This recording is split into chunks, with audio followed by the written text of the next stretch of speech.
তো হাই বন্ধুরা, সবাই কেমন আছো? আশা করছি নিশ্চয়ই সবাই খুব ভালো আছো।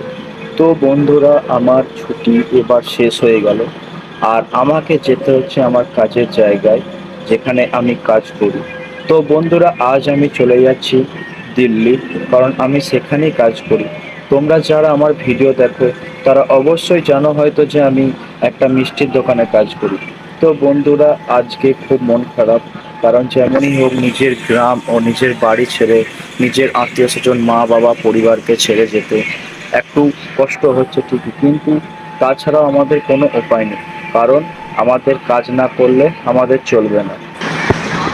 যখন আমি ছোট ছিলাম, মা বাবা যখন একটু মারধর বা বকাঝকা করতো, তখন যে হারে কান্না করতাম, কিন্তু আজ সেই জিনিসটা বুঝতে পারছি যে মা বাবাকে ছেড়ে আসা, পরিবারকে ছেড়ে আসা, নিজের বন্ধু বান্ধবকে ছেড়ে আসা, নিজের গ্রামকে ছেড়ে আসা, নিজের বাড়িকে ছেড়ে আসা যে কত কষ্টকর, সেটা আমার মতো আর পাঁচটা ছেলে যারা এভাবেই বাইরে কাজ করে তারাই জানে।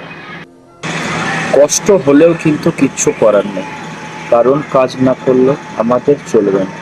তাই বন্ধুরা, সব কষ্টকে সহ্য করে বুকের মধ্যে ধরে রেখে এখন চললাম আমি কাজে। তো বন্ধুরা, হয়তো আমি আর গ্রামের ভিডিও দিতে পারবো না, কারণ আমার কাজের জায়গায় আমাকে সারাদিনই কাজ করতে হয়। তাই আমি আর ঘুরে ঘাড়ে মানে গ্রামের ভিডিওটা দিতেই পারবো না। যখন একটু সময় পাবো তো শহরটাই ঘুরে অবশ্যই দেখানোর চেষ্টা করব।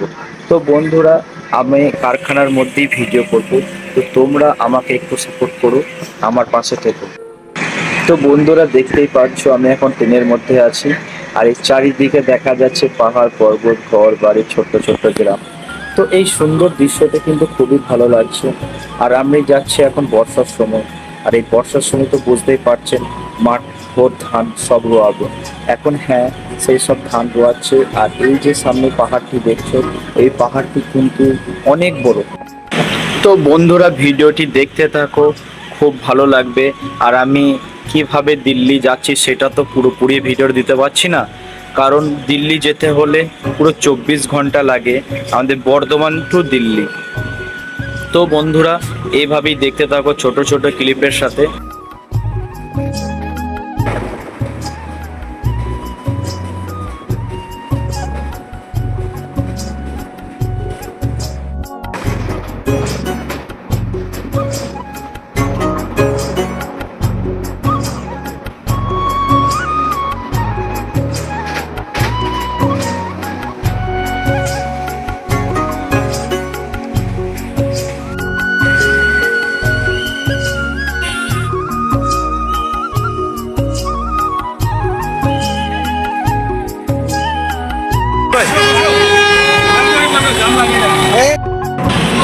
ট্রেন 4 ঘন্টা লেট থাকায় আমরা সকাল 6টার জায়গায় সকাল 10টায় নামলাম। আর এখন আমরা অটো ধরে যাচ্ছি আমাদের কাজের জায়গায়, যেখানে আমরা কাজ করি। আর একটা কথা, সারা রাত ট্রেনে জার্নি করার পর একদমই কিন্তু ভালো লাগছে না। এখন মনে হচ্ছে গিয়ে একটু শুয়ে পড়বো, কারণ রাতে ভালো করে ঘুম হয়নি। তো বন্ধুরা, নিশ্চয়ই কারখানাটা চিনতে পারছো যারা আমার ভিডিও দেখো। এই সেই কারখানা যেখানে আমি কাজ করতাম। তো বন্ধুরা, দেখা হচ্ছে নেক্সট কোনো ভিডিওতে। তো ততক্ষণের জন্য টাটা।